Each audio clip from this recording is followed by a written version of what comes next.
Now by the journalist Eric J. Lyman, who's waiting for us in Rome. Eric, the boats keep coming. We have to expect more fatalities, don't we? Absolutely. The quality of the vessels that are being used is diminishing. The conditions at sea are worse, and this is not a problem that's going to get better without some very big changes. Now, Médecins Sans Frontières tell us that in 2002, nowhere near half, 42%, I think, of those who tried to leave the Libyan coast were turned back successfully. Can't the Libyan authorities just wind up that activity and be even more successful? Well, first, most of these people are coming from Tunisia, but part of the European Union strategy is to do in Tunisia what had been done previously in Libya, which is to patrol the shores and make it more difficult for people to leave, and in other words, have them turn around before they get into these precarious positions.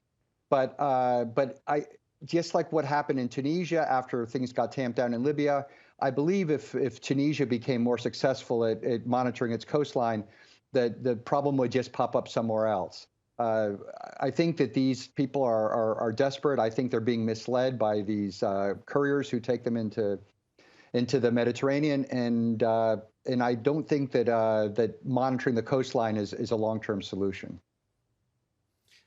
So what is the solution? Legitimate routes, I know is an easy phrase to say, but I don't see the Italian government or the Spanish government or the French government anytime soon setting up an office in Tunisia and saying, who wants to come to our country?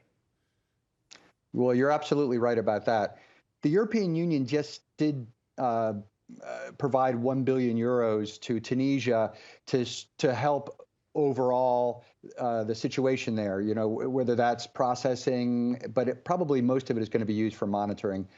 I personally believe that the only solution is to help spur economic development in Africa, so that a lot of these people, also not just Africa, but also the Middle East, some come from as far away as Pakistan or in Bangladesh, that they will have more opportunities at home and not need to make such a dangerous journey. But that's easier said than done. This is, despite the tragedies of this weekend, this is not even the biggest story happening in Europe. There are fires all over the place in Sardinia and Sicily and Cyprus and Portugal. There's the Pope coming back from a World Youth Day. There's a heat wave and a drought.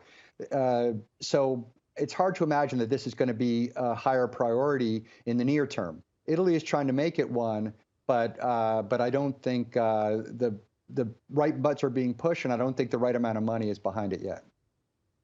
Eric Lyman in Rome, thank you so much.